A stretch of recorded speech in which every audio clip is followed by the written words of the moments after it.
If you're listening to this, drop your city in the comments. I always wonder how far my voice travels. My name is Mabel, and the night my life cracked open didn't start with screaming. It started with a notification. It was almost midnight when Garrett came home. He didn't slam the door. He didn't stumble. He walked in like he always did, quiet, composed, smelling like expensive cologne and something else I couldn't place. Something sweet, something unfamiliar. He said he'd been at a client dinner in Austin. He didn't make eye contact when he said it, just loosened his tie and headed upstairs like the house was a hotel and I was the front desk clerk. 40 years of marriage teaches you something. It teaches you the difference between tired and hiding something. I didn't go looking for trouble that night. Trouble came glowing across the kitchen island. He left his phone on the counter. Garrett never left his phone. It buzzed once, then again. I told myself not to look, then I looked. The message preview was short. You handled that perfectly tonight. I can't wait until it's just us. No name, just a heart emoji. My stomach dropped like I'd missed a step on the stairs. I shouldn't have opened it. I opened it. The contact was saved under a single letter, C. Inside the thread were deleted messages, huge gaps, clean breaks, like someone had scrubbed it. But one message remained. Once the transfer goes through, she won't see it coming. She. That was me.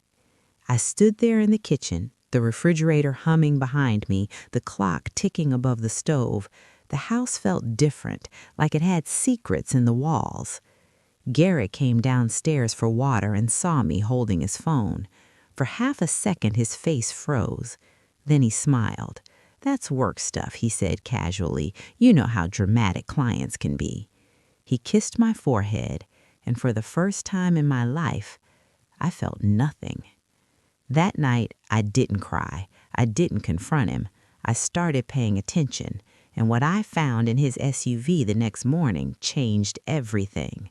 Because tucked inside the glove compartment was something that told me the lies weren't just emotional, they were physical. And I knew then, this wasn't an accident, this was a plan, and I was standing right in the middle of it. But I wasn't going to stay blind, not this time, and what I did next, nobody saw coming. The next morning, I made breakfast like nothing had happened. Eggs, toast, black coffee. Garrett sat across from me, scrolling through his phone. Too calm, too polished. "I might have to travel again this week," he said. "Of course you do." I nodded like the supportive wife I'd always been, but I had already memorized the license plate of his SUV, and when he left, I grabbed my purse and followed him. Not close enough to get caught, just close enough to see. He didn't head toward the freeway. He turned the opposite direction, toward downtown, toward the district where my son lived.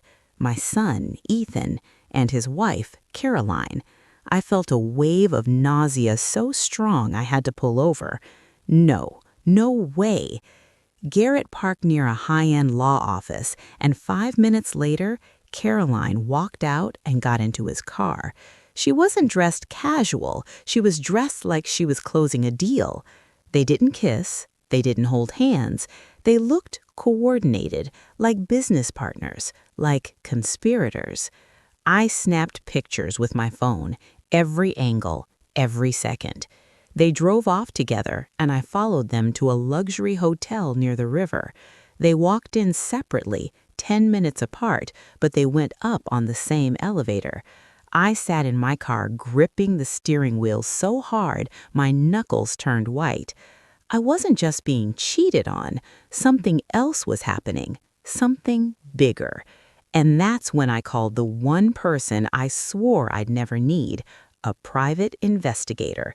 Because I didn't just want suspicion, I wanted proof. And what he sent me 48 hours later made betrayal look small. Because it wasn't just an affair, they were planning to take everything. And they thought I'd never figure it out. But I already had my first move ready. And trust me, I don't play chess to lose.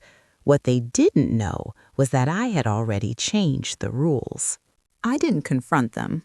That's the first thing you need to understand. I didn't scream. I didn't cry in front of him. I didn't even ask questions, because questions warn people, and I didn't want them warned. The private investigator I hired was named Victor Hale, former law enforcement. Calm voice, no fluff. The kind of man who didn't waste words. When I handed him the photos of Garrett and Caroline walking into that hotel, he didn't raise an eyebrow. He just said, "You want confirmation or you want the whole story?" "The whole thing," I replied. 3 days later, he called me to meet at a quiet coffee shop across town. He slid an envelope across the table. Inside were printed emails, bank transfer confirmations, draft contracts, a shell company registered under Caroline's maiden name, and my husband listed as silent partner. The company was positioned to acquire controlling interest in my bakery chain. My bakery, the one I built from scratch, the one Garrett always claimed was cute but small. Small? It had 3 locations, 2 hotel contracts, and steady growth. Victor leaned back in his chair. They've been planning this for at least 6 months. 6 months. That meant family dinners, Sunday brunches, birthday hugs, all while they were drafting legal documents behind my back. "How close are they?" I asked. "Very. There's a meeting scheduled with a notary next week. Looks like they need your signature on a restructuring agreement." My signature. So that's why Garrett suddenly wanted me to review business paperwork. He wasn't including me, he was setting me up. I didn't cry, I didn't shake. Something inside me shifted instead, like a door closing. Victor steadied me carefully. "You want to stop them legally," he said, "or you want leverage?" "Both." He nodded slowly. "Then we don't move yet." That was the beginning. I went home that night and cooked Garrett's favorite dinner, pot roast, mashed potatoes, green beans. He smiled like nothing in the world was wrong. Caroline texted during dinner. I saw his screen light up from across the table. He flipped it face down. I pretended not to notice. After dinner, he brought up the paperwork. "Mabel," he said casually, "there's a restructuring opportunity. It'll streamline taxes and protect the assets." Protect. That word almost made me laugh. He handed me the folder. I skimmed it slowly. There it was, buried in legal language, transfer of majority ownership, irrevocable once signed. He watched my face carefully. I softened my expression. "Of course, honey," I said gently, "I trust you." And that's when I saw it. Relief.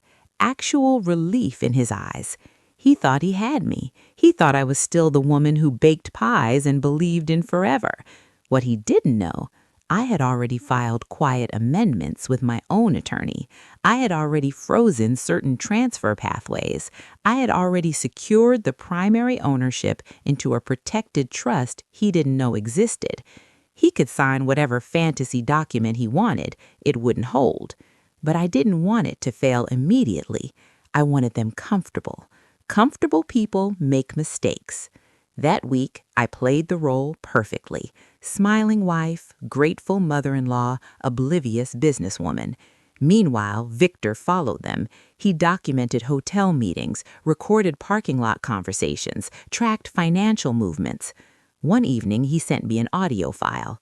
Caroline's voice was sharp. "She has no idea. Once we finalize this, she's out." Garrett laughed. "She won't fight it. She hates conflict." I replayed that line 3 times. She hates conflict. "No, Garrett, I hate losing, and I wasn't going to." By Friday, I had everything I needed. Evidence of conspiracy, evidence of intent, evidence of fraud. But revenge isn't about exposure. Not yet. It's about timing, and timing requires patience. So I did something they never would have expected. I invited Caroline over for lunch, just the 2 of us. She walked in wearing soft pink, smiling sweetly. "Mabel, it's so nice to spend time together," she said. I smiled back. "Oh, sweetheart," I replied warmly, "I thought it was time we talked about the future." She froze for a half-second, then recovered. "What do you mean?" I leaned in slightly. "I've been thinking about stepping back from the business." Her eyes lit up just for a flash. "I want to focus on family, maybe even transfer more responsibility to you." Hook, line, sinker. She reached for my hand. "That would mean so much to me." I squeezed her fingers gently. "I know." Inside, I was building the final move because I wasn't going to confront them in private. I wasn't going to argue behind closed doors. No, I was going to let them walk confidently into the trap themselves, and they were going to do it thinking they had won. The notary appointment was scheduled for Thursday. Garrett thought I would sign. Caroline thought she would inherit. Victor thought I was ready. But what none of them knew was that I had scheduled a second meeting, same time, same building, different room. And in that room was an attorney, a forensic accountant, and paperwork that would flip the entire board. Thursday morning arrived. Garrett wore his navy suit. Caroline arrived separately, pretending to run into us. We walked into the law office together. They smiled at each other when they thought I wasn't looking. I noticed everything. The assistant led us into the conference room. Papers were laid out neatly. Garrett handed me a pen. "Whenever you're ready." I took the pen, held it, paused, and then I looked up. "Oh," I said softly, "before we sign, there's someone I'd like you both to meet." The door behind them opened, and when they turned around, their confidence evaporated, because standing there was my attorney, and Victor, and a man from the State Financial Crimes Division. Garrett's face drained of color. Caroline's mouth opened, but no sound came out. I placed the pen down calmly. "I figured," I said gently, "since we're discussing transfers, we should review everything." Silence. Heavy. Thick. Unavoidable. My attorney began speaking, detailing fraudulent intent, conspiracy to manipulate asset transfer, evidence of recorded conversations. Caroline's hand started shaking. Garrett tried to interrupt, but the state investigator cut him off. "Sir, I'd recommend you listen." For the first time in decades, Garrett didn't have control of the room. I sat back in my chair and watched, calm, collected, unmovable. They hadn't just underestimated me, they dismissed me, and that was their biggest mistake. Because when you underestimate someone who has nothing left to lose, you give them power. And I was just getting started. The strange thing about betrayal isn't the moment you discover it, it's the silence that follows. The morning after I found the receipts, I made breakfast. Eggs, toast, coffee, the same way I had for 27 years. My hands didn't shake. My breathing didn't change. I didn't slam cabinets or cry into the sink like women do in movies. I buttered toast evenly. I poured his coffee the way he liked it, 2 sugars, no cream. Because the most dangerous version of me wasn't the screaming one. It was the patient one. Daniel walked into the kitchen at 7:18 a.m., precisely on schedule. His tie was already knotted. His phone was in his hand. He kissed the air beside my cheek. Not my skin, the air. "Morning," he said. I looked at him, and I realized something that made my anger sharpen into clarity. He thought he was safe. That was his first mistake. For 3 days, I did nothing. Outwardly. I listened. I observed. I replayed every conversation we'd had over the past year with new ears. The late meetings, the unexplained withdrawals, the sudden password change on his laptop. He wasn't sloppy, but he was arrogant. Arrogance leaves fingerprints. On the 4th night, when he showered, I didn't search his phone. I already knew better. Men who live double lives don't leave obvious trails. Instead, I searched the cloud. Daniel had always been technologically confident, but lazy. He used the same recovery email for everything, an old one I helped him create when our son was in middle school. He had forgotten that. I hadn't. I didn't need to read love messages. I needed patterns. Hotel bookings, restaurant reservations, subscription payments, duplicate charges. Money tells the truth, people don't. And what I found wasn't a fling, it was infrastructure. An apartment lease signed 8 months ago, a separate utility bill, furniture deliveries. He hadn't been having an affair, he had been building a parallel life. I leaned back in the office chair and let the information settle. This wasn't impulsive betrayal, this was strategic, and that changed everything.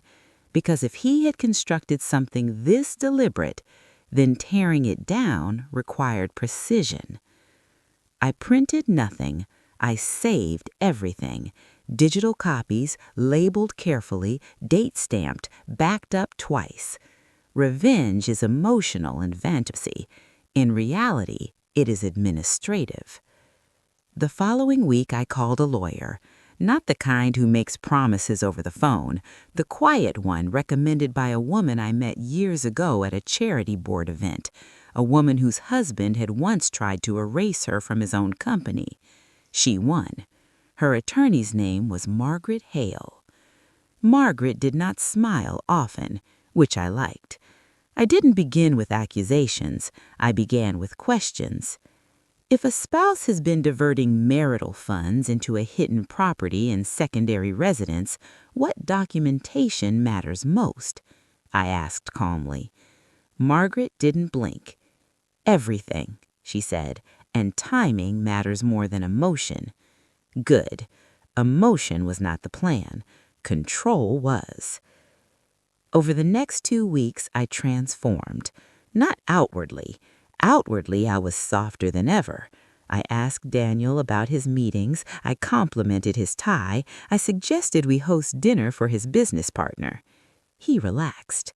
Men mistake calm for forgiveness. He began coming home later, more comfortable, less cautious, which made collecting evidence easier. Phone records, bank transfers, corporate expense reimbursements that looked slightly inflated. He hadn't just built a second life, he had funded it partially through the company. That detail was gold. I didn't confront him, I invited him to dinner instead. That Friday, I cooked his favorite meal, rosemary chicken, garlic potatoes, candles. He looked almost surprised. "You're in a good mood," he said. "I've been thinking," I replied softly. He stiffened, barely. "About what?" "About how much you do for this family." He relaxed. There it was again. Arrogance. "I don't say it enough, but I appreciate your hard work." He smiled. That smile made something cold settle deeper inside me. He didn't feel guilt. He felt superiority. He believed he had successfully deceived me, and in that belief, he lowered his guard. After dinner, I asked casually, "Do you ever worry about financial audits?" He laughed. "Why would I?" "No reason," I said lightly, "just reading an article earlier." He shrugged it off, but I saw it, the flicker, the tiny calculation behind his eyes. Fear. Good. Plant seeds. Don't harvest yet. Margaret and I met again the following Tuesday. I laid everything out on her desk in organized folders. Lease agreement, utility bills, transaction logs, suspicious reimbursements. She scanned the documents slowly. Then she looked up at me. "You're not here to threaten him. You're here to dismantle him." I didn't answer. I didn't need to. She nodded once. "Good. Then we do this correctly." The strategy formed in layers. First, secure my financial independence. Second, ensure asset protection. Third, document corporate misconduct. Fourth, control timing. Timing is everything in psychological warfare. If you strike too early, they scramble. If you wait too long, they solidify. You strike when they feel untouchable. And Daniel had never felt more untouchable than he did now. At home, I became observant in a way that unnerved him. Not confrontational, just attentive. "Your credit card company called," I mentioned one afternoon. "They did?" "Yes, something about confirming unusual activity. I told them you'd return the call." His jaw tightened. "I'll handle it." "I'm sure you will," I replied gently. That night, he made 3 private phone calls on the patio. I didn't eavesdrop. I didn't need to. Pressure creates cracks. One evening, our son called. "Mom, are you okay?" he asked. "Yes," I said truthfully. And I was, because pain transforms when it has direction. He hesitated. "Dad's been distracted lately." I smiled to myself. "Work," I said. "It takes a toll." "I just don't want you getting hurt." The irony almost made me laugh. "I won't," I promised. "Not again." By the end of the month, Margaret had filed preliminary motions quietly. Nothing dramatic, just protective measures, legal scaffolding. Daniel remained unaware. He still kissed the air beside my cheek, still scrolled his phone at dinner, still believed I was simply aging into quiet acceptance.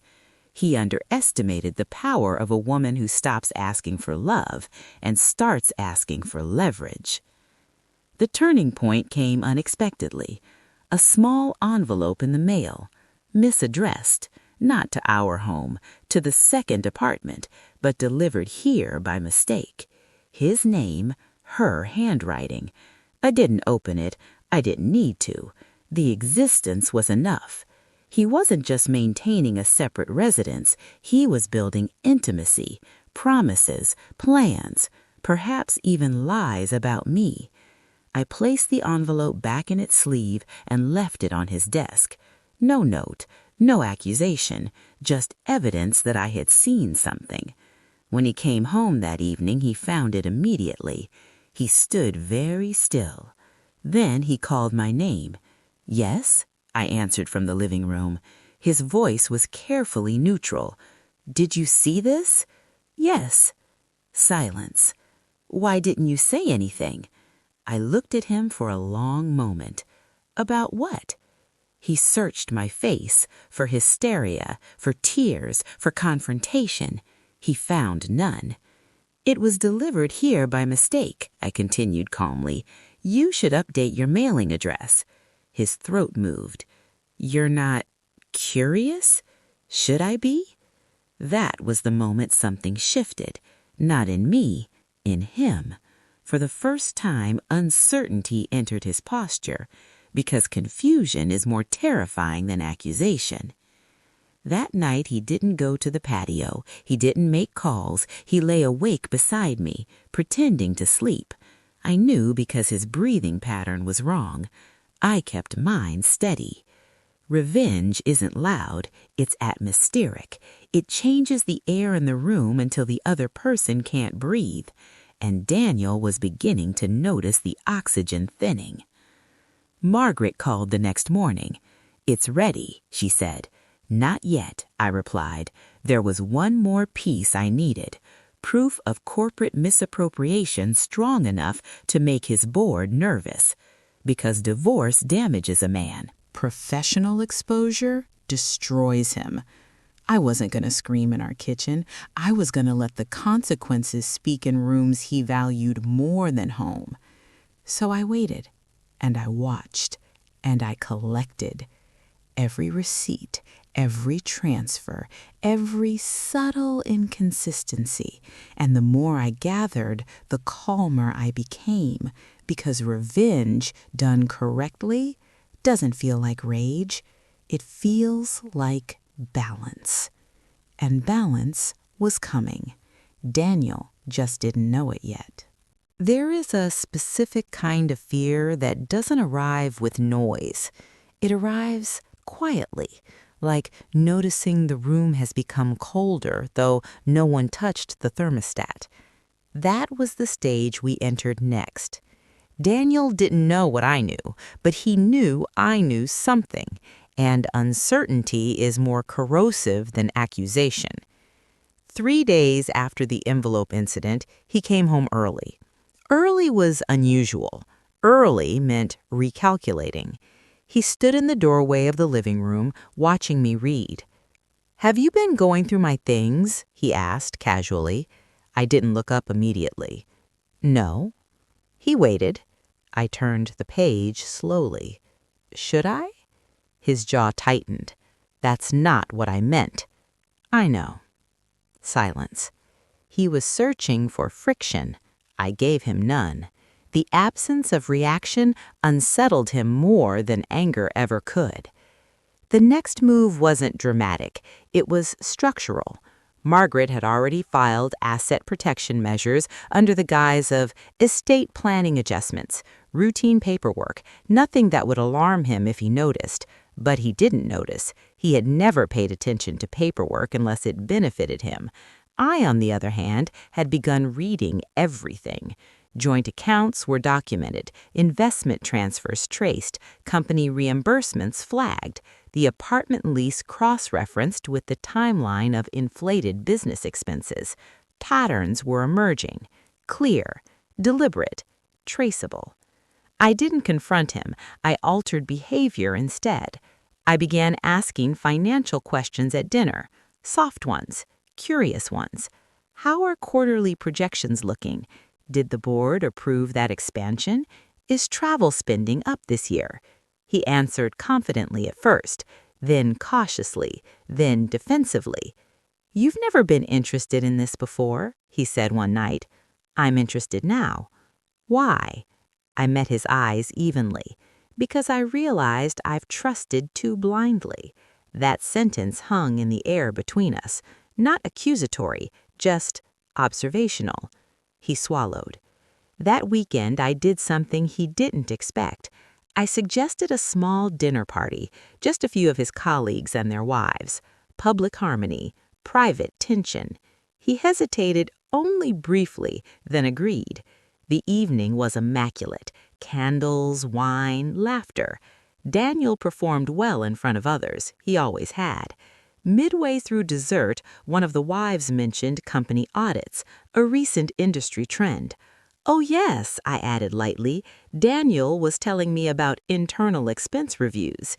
He looked at me sharply. "I was?" "Last week," I said gently, "about how important transparency is." His colleague approvingly nodded. "Absolutely, especially with executive reimbursements." Daniel's smile tightened almost imperceptibly. It was subtle, but I saw it. And more importantly, he knew I saw it. After everyone left, he confronted me in the kitchen. "What was that?" "What was what?" "You blindsided me." "With dessert?" "Don't play games." There it was, the first crack of frustration. I dried my hands calmly. "I simply repeated what I believed to be true." "And what exactly do you believe?" I stepped closer. "That integrity matters." We stood inches apart. His breathing changed. "You're implying something." "No," I said softly. "I'm observing something." The distinction infuriated him. Good. Pressure must be calibrated. Too much too quickly and they lash out. Too little and they regain confidence. So I adjusted. For a week, I said nothing about finances. I was warmer, kinder. I even laughed at one of his stories. He began relaxing again. That was intentional. Unpredictability destabilizes. Consistency rebuilds. Then you destabilize again. Margaret updated me discreetly. "We've secured documentation from the company's public filings," she said, "but internal misuse will require exposure." "I don't want exposure yet," I replied. "Then what do you want?" "I want him aware of consequences before consequences arrive." She paused. "You're not just divorcing him." "No. You're restructuring his reality." "Exactly." The next shift came from an unexpected place. the woman. Until now, she had remained abstract, an apartment lease, handwritten envelopes, but abstraction lacks emotional leverage. I needed dimension, so I hired a private investigator, not to stalk, to verify identity, employment, financial ties. The report arrived within 10 days. Her name was Elena Torres, 34 years old, marketing consultant, no prior marriage, no criminal record, but heavily reliant on a single client for income, Daniel's company. Of course, he hadn't just funded an apartment, he had funded her stability, which meant exposure wouldn't just wound him, it would collapse her too.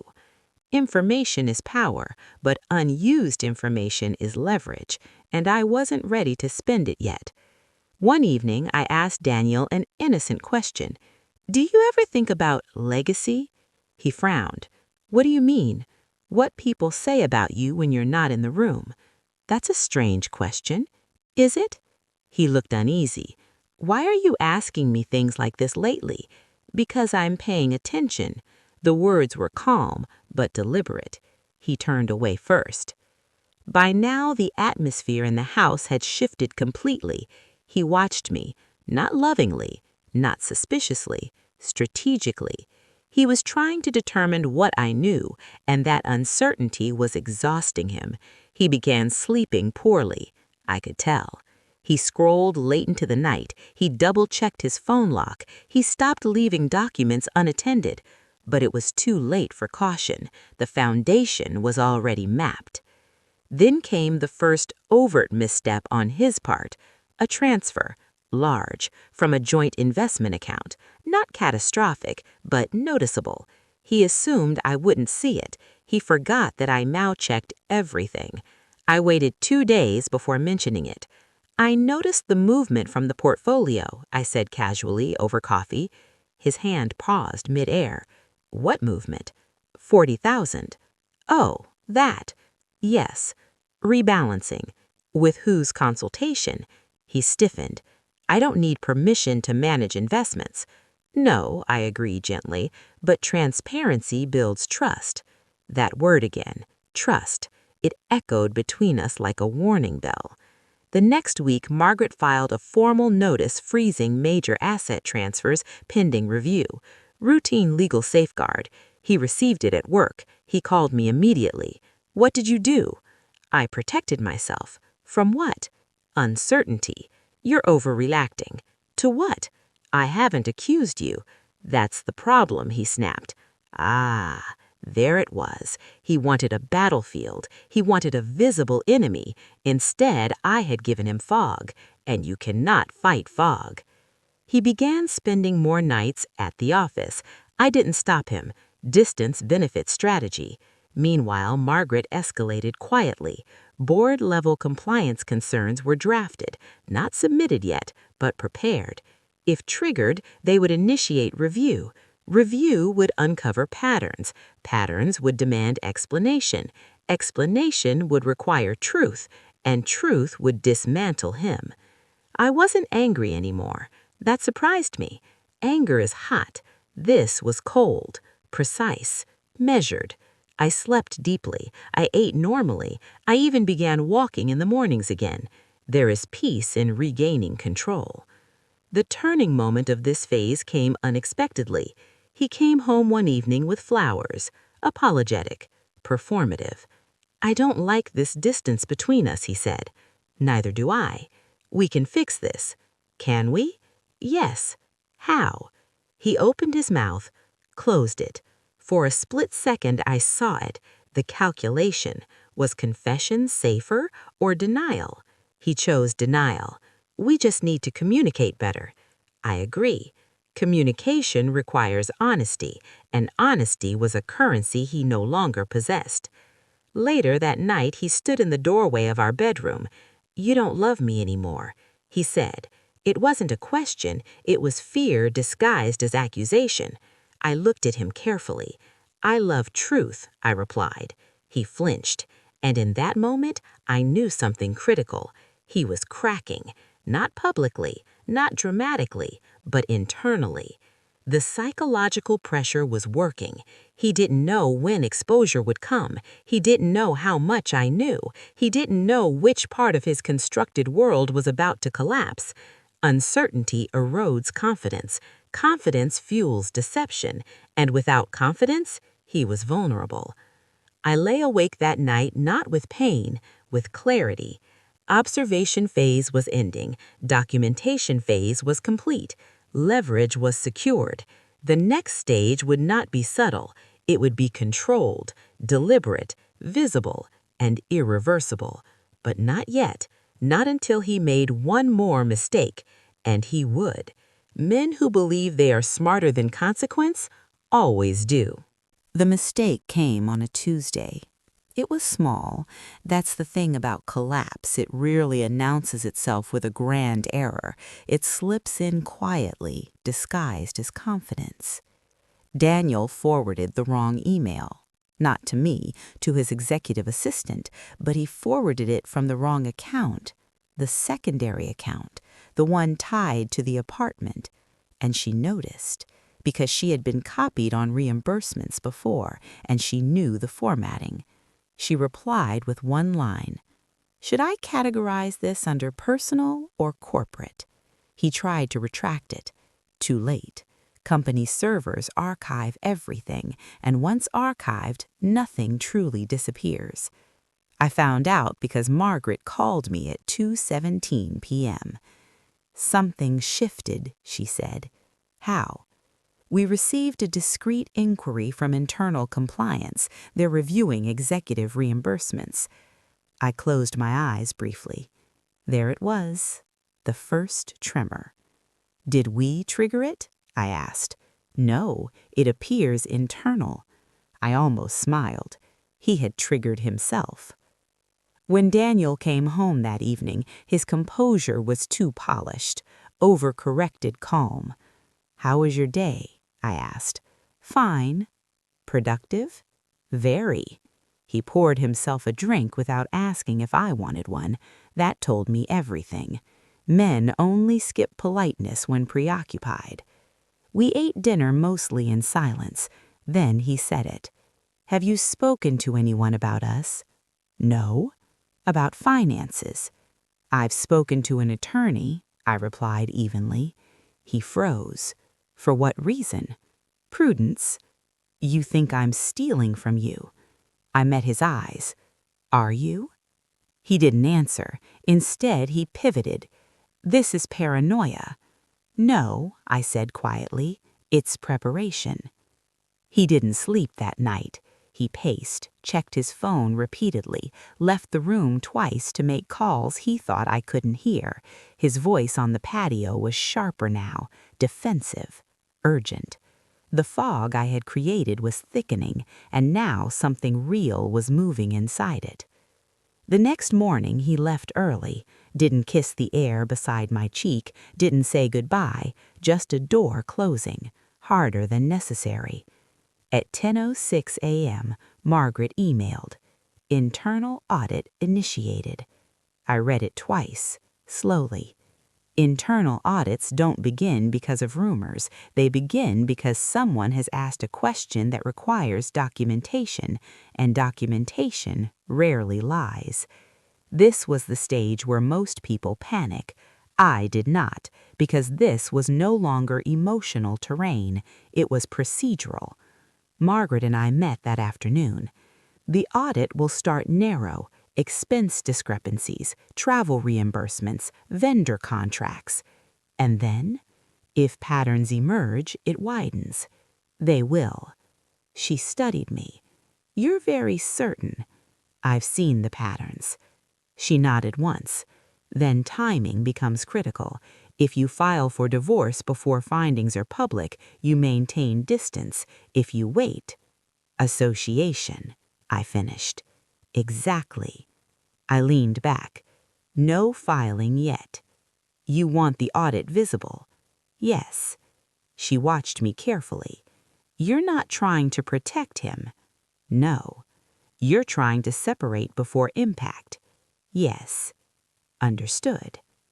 At home, the atmosphere had shifted from tension to volatility.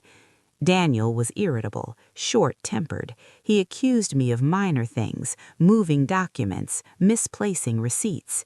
Projection is predictable. "I didn't touch your briefcase," I said calmly. "You've been snooping." "If I were snooping, you wouldn't know it," I replied softly. That silenced him, because it was true. 2 days later, he came home earlier than usual, sat across from me at the dining table, no phone, no distractions. "What do you know?" he asked. "About what?" "Don't do that." "Do what?" "Pretend you're unaware." I folded my hands neatly. "I am aware of many things." Such as? "Such as the fact that you've underestimated me." He exhaled sharply. "This is ridiculous." "Is it?" He leaned forward. "If you think threatening me will scare me—" "I'm not threatening you," I interrupted gently. "I'm waiting." "For what?" "For truth to surface." He stared at me for a long moment. Then something flickered behind his eyes. Fear. Not of me, of inevitability. The audit moved faster than expected. Executives were asked to submit detailed documentation for travel expenses over the past year. Daniel had 8 months of fabricated overlap.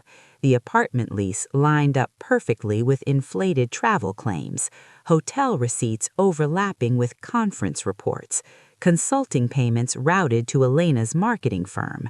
The structure he had built so carefully was unraveling under administrative light, and administrative light is merciless.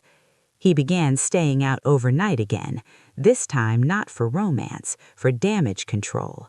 Phone calls at midnight, urgent meetings, closed-door discussions. The board had noticed, and boards don't tolerate scandal quietly. They tolerate it strategically, which means they gather evidence before confrontation, just as I had. There was something almost poetic about it. On Sunday afternoon, he stood in the living room holding a folder. "We need to talk." I looked up. "I agree." "They're auditing me." I heard. His head snapped up. "How?" "I have ears." "This is because of you." "No," I said calmly, "it's because of you." He threw the folder onto the coffee table. "This is a misunderstanding." "Is it?" "Yes." "Then it should resolve easily." "You think this is funny?" "No." I stood slowly. "I think this is predictable." He stared at me like he was seeing someone unfamiliar. "You've changed." "No," I corrected. "I've awakened." Then he made the mistake I had been waiting for. He confessed, partially. "There were expenses," he said. "Temporary, strategic." "For what?" "For leverage, networking." "With a leased apartment?" His silence answered me. "For a consultant?" I added. He blinked. That was the moment. He realized I knew about Elena. "How long?" I asked softly. "It's not what you think." That wasn't the question. He ran a hand through his hair. 8 months. I nodded slowly. "And the reimbursements?" "Temporary." "From joint assets?" Silence again. There it was. Admission. Not shouted, not dramatic, but real and legally significant. I didn't scream. I didn't cry. I simply walked to my office and returned with a folder, placed it in front of him. "What's this?" he demanded. "Documentation." He opened it. Lease copies, utility bills, transaction logs, cross-referenced timelines. His face drained of color. "You've been building a case." "Yes." "For how long?" "Long enough." "You planned this." No, I corrected gently. You did. The room felt smaller suddenly. He looked less powerful, less composed, like a man who had finally reached the edge of the stage and discovered there was no backstage exit. You'll ruin me, he said quietly. I tilted my head. Did you think about ruin when you built a second life? He had no answer. The final shift of this phase came not with shouting, but with paperwork. The board scheduled a formal review. Daniel was asked to step aside temporarily pending findings. Temporary is corporate language for distancing.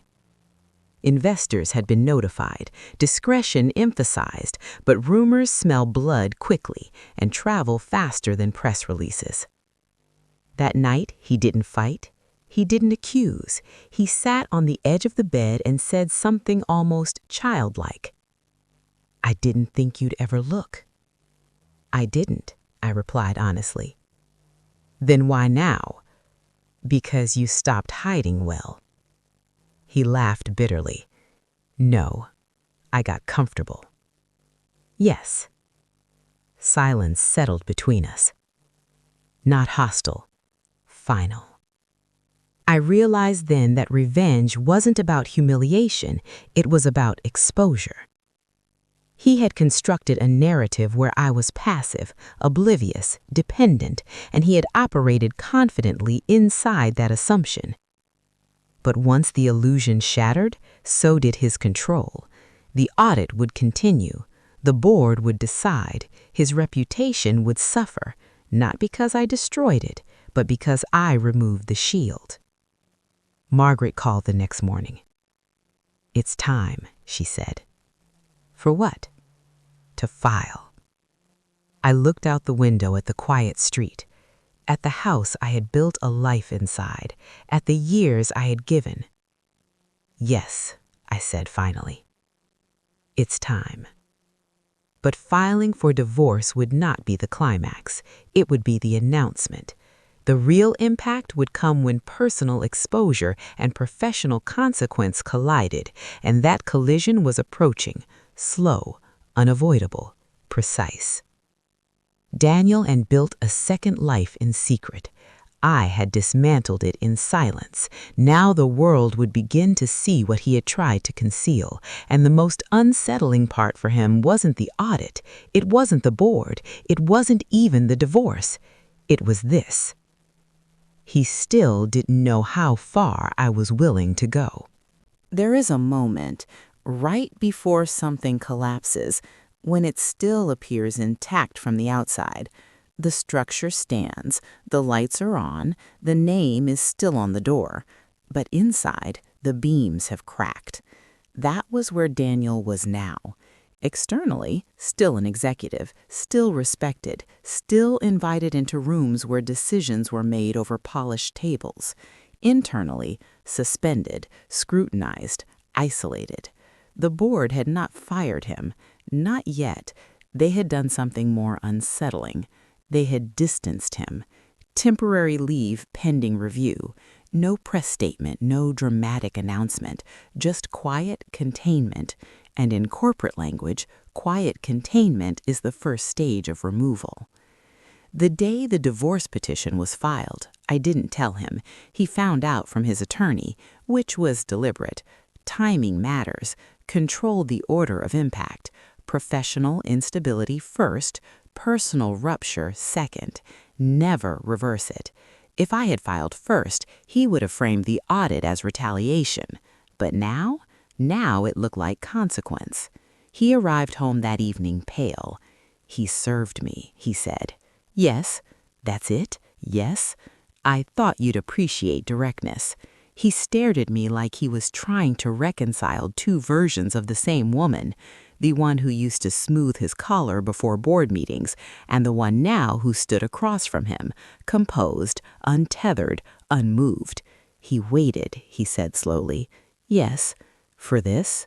Yes. So it would all hit at once? I didn't answer, because he was finally seeing the architecture. Public gravity is subtle at first. Invitations decrease, emails become shorter, meetings happen without you. He began noticing it within a week. A quarterly strategy call proceeded without his input. A longtime colleague responded to him with per board guidance instead of friendly banter. His assistant stopped texting updates casually. Professional distance had formed, and distance breeds speculation. Speculation becomes narrative. Narrative becomes reputation. Reputation, once cracked, rarely restores fully. At home, the atmosphere shifted again. Not volatile, not tense, just hollow. We moved through the same rooms like polite strangers sharing a hotel. Separate calls, separate meals, separate nights. He stopped going to the apartment. Not because he wanted to repair us, because he couldn't risk optics. Elena, I learned through the investigator, had been quietly removed from a pending marketing contract. Conflict of interest. Discreet, but decisive. He had thought he was building two worlds. Now, both were eroding. One afternoon, he approached me differently. No anger, no arrogance, just fatigue. Was any of this about forgiveness? He asked. I considered that. No. He found time. Then you never intended to reconcile. I intended to understand. Then I intended to protect myself. And destroying me was protection. I didn't destroy you.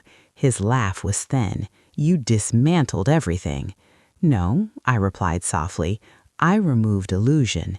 He didn't argue, because somewhere inside him he knew that was true. The board meeting happened on a Thursday, closed session, executive review. Margaret had anticipated the structure precisely. Expense discrepancies were presented, timeline overlaps, consulting conflicts. The apartment lease surfaced, not as gossip, as documentation, and documentation speaks in calm, undeniable tones. By evening, Daniel's status shifted from temporary leave to formal investigation, which is corporate phrasing for inevitable outcome. He came home after the meeting and stood in the doorway of the living room for a long time before speaking. They have everything. Yes. They're going to ask for resignation. Yes. How do you know? Because boards protect shareholders before they protect people. He sank into the armchair. You underestimated me. Yes. He looked up at me. Did you ever love me? The question wasn't manipulative this time. It was reflective. I loved who you pretended to be, I answered honestly. And now? Now I see who you are. Silence settled, but it wasn't sharp. It was heavy. The resignation request came the following Monday. Voluntary separation to maintain company integrity. No admission of guilt. Standard language, carefully crafted. But reputations aren't shaped by press releases. They're shaped by whispers, and whispers were already moving. He signed. What else could he do? Fight publicly and risk deeper audit, or exit quietly and preserve fragments? He chose fragments. Elena attempted to contact him repeatedly. Calls, messages, emails. He ignored them at first, then responded once, briefly. I never read the message. I didn't need to. Her professional dependency on him had evaporated, and with it, her security.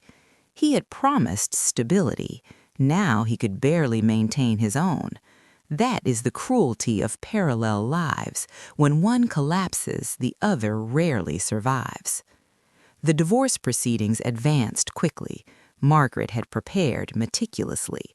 Asset tracing, reimbursement documentation, financial misrepresentation, all aligned.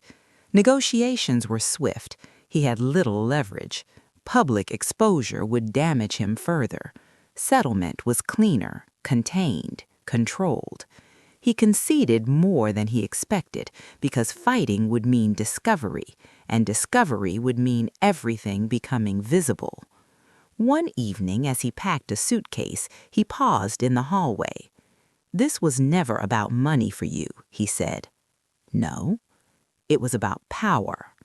No, I corrected gently. It was about equilibrium. He looked confused. You shifted the balance, I continued. I restored it. He nodded slowly. Perhaps for the first time he understood the difference. The house felt different after he moved out. Quieter, not lonely, just lighter. The air no longer held tension, it held space, and space allows clarity. I walked through each room deliberately that first night alone, not in grief, in acknowledgement. This had been a shared life. Now it was mine. The final board announcement was released 2 weeks later. Daniel Hale had resigned effective immediately. No further comment. Clean, corporate, sanitized. But the industry understood. And once an executive exits under review, future appointments shrink. Advisory roles replace leadership. Influence dims. Doors close politely, but firmly. Public gravity, slow, inescapable. The last conversation we had before mediation was almost civil. "You didn't think you had this in you," he said quietly. "You never looked," I replied. "I thought you were comfortable." "I was loyal." He nodded. "That was my mistake." Yes. Not said with cruelty, just truth. Revenge, I realized then, isn't explosive. It isn't screaming across dinner tables. It isn't dramatic exposure in crowded rooms. It is architectural. It studies the weight-bearing walls. It identifies structural weaknesses. It removes support strategically, and then it steps back. The collapse happens on its own. People will ask me someday if I regret how it unfolded, if I regret the timing, the precision, the absence of mercy. But mercy requires remorse, and remorse never came, only fear, and fear is not redemption. I didn't celebrate his downfall. I didn't broadcast his failure. I simply moved forward, investments restructured, accounts secured, my name alone on the documents, morning walks uninterrupted, sleep unbroken. The greatest revenge was not his resignation, not the divorce settlement, not even the dismantling of his parallel life. It was this. He believed I would remain small, and I did not. Months later, I heard through mutual acquaintances that he had taken a consulting position in another city, lower profile, reduced authority, carefully rebuilt, reputation trimmed. Elena relocated shortly after, different firm, different narrative, parallel lives reassembled elsewhere, but not as grand, not as stable, not as confident, because once exposed, deception never feels as safe again. As for me, I did not become bitter, I became deliberate. I began serving on boards, advising women in financial literacy, hosting quiet gatherings about asset protection and legal awareness, not out of vengeance, out of clarity, because betrayal taught me something no loyalty ever could. Power is not loud. It is informed, it is patient, and when necessary, it is precise. Daniel once told me years ago that control was everything. He was wrong. Control is fragile, awareness is permanent, and once awakened, you never return to sleep. People assume the final move in a war is loud. It isn't. It's quiet. So quiet that the other person doesn't realize it was the last move at all. 3 months after the divorce was finalized, I saw Daniel again. Not by accident, not dramatically, intentionally. Mediation had required follow-up signatures for a final asset transfer, a minor real estate adjustment we had delayed for tax reasons. Margaret offered to handle it without me present. I declined. Not because I needed confrontation, because I needed symmetry. We met in a neutral conference room downtown. Glass walls, neutral art, water in identical glasses. He looked older, not physically ruined, just reduced. The sharpness in his posture had softened. His confidence no longer entered a room before he did. He stood when I walked in, polite, measured.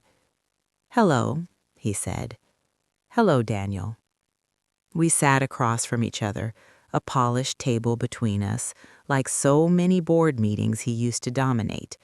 Only this time, he had no control over the agenda. The paperwork was straightforward. Transfer of remaining shared holdings, formal release of future claims, signatures were indicated. He signed first. His hand paused slightly on the final page. "You look well," he said. "I am." "I didn't think you would be." "I didn't think you would risk everything." Silence. Fair. Margaret stepped out briefly to retrieve a missing attachment, leaving us alone. The room shifted. Not tense, just honest. "I keep replaying it," he admitted quietly. "The moment you changed." "I didn't change," I said. "You stopped paying attention." He absorbed that. "I thought I had time," he continued. "Time to fix it. Time to control it." "You thought you were managing variables," I said softly. "You forgot I wasn't a variable." His lips curved, not in humor, but in recognition. "You underestimated the only person who actually knew me." "Yes." "And you waited." "Yes." "Why?" I considered the question carefully. "Because I needed to see if you would choose integrity on your own." He looked down. "I wouldn't have." "I know." There was no cruelty in my voice, just clarity. Margaret returned. Papers were finalized. The meeting ended without drama. He gathered his pen, his folder, the fragments of what had once been a shared empire. But before he reached the door, he stopped. "There's something I need to know," he said. I waited. "Did you ever hesitate?" That question deserved truth. "Yes," I answered. He seemed surprised. "When?" "The night I realized I had enough evidence to destroy you completely." His breath caught slightly. "I could have gone public," I continued calmly. "I could have pushed for criminal review. I could have forced full exposure." "Why didn't you?" "Because I wasn't trying to annihilate you." He stared at me. "I was trying to free myself."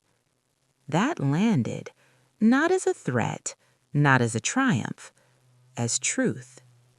He nodded slowly. "You were always stronger than I gave you credit for." "No," I said gently. "I was always this strong." The difference mattered. He understood that now. When I left the building, I didn't feel victorious. I felt finished. There's a difference. Victory implies an opponent. Finished implies closure. I sat in my car for a moment, hands resting lightly on the steering wheel, and allowed myself to acknowledge something I hadn't yet fully said out loud. I had loved him once, truly, and that love had not been foolish. It had been generous. He mistook generosity for weakness. That was his error, not mine. Weeks passed. The legal dust settled. My name alone sat on accounts, properties, investments. I made changes slowly, redecorated the house, sold the artwork he had chosen, kept the pieces that meant something to me, reclaimed space, reclaimed silence, reclaimed identity. But the final ending, the true final move, didn't come in a courtroom. It came unexpectedly, at a charity gala 6 months later. I almost didn't attend, but I had recently joined the advisory board of a financial literacy initiative for women rebuilding after divorce. It felt aligned, purposeful. The event was formal, soft lighting, string quartet, muted conversation, and halfway through the evening, I saw him, across the room. Daniel, invited as a guest of a smaller consulting firm, not keynote, not center stage, peripheral. Our eyes met. He hesitated, then approached, not arrogantly, not confidently, carefully. "You look," he began, then stopped. "Peaceful," I offered. "Yes, I am." He glanced around the room. "You're on the board now?" "Yes." "For this organization?" "Yes." A faint smile crossed his face. "You always did understand structure better than I did." I didn't respond. He shifted slightly. "I've been thinking about something you said, about equilibrium. And you didn't take revenge." I tilted my head slightly. "No? You restored balance." That word again, balance. "Yes," I said quietly, "I did." He nodded. "And that's worse." "Why?" "Because I can't call you cruel." I held his gaze evenly. "I never was." There was no hostility between us, no fire, just acknowledgement. Two people who now understood exactly who the other was, without illusion. Later that evening, I was asked to give a brief speech, unplanned, spontaneous. I stepped to the podium, the microphone cool beneath my fingers. I didn't mention Daniel. I didn't mention betrayal. I spoke about awareness, about financial literacy, about understanding contracts before signing them, in business and in life. And then I said something that surprised even me. Strength isn't loud. It doesn't announce itself. It doesn't demand recognition. It simply waits until it is required. The room was silent, listening. Never confuse patience with weakness, and never assume the quiet person at the table doesn't understand the structure of the room. Polite applause followed, measured, respectful.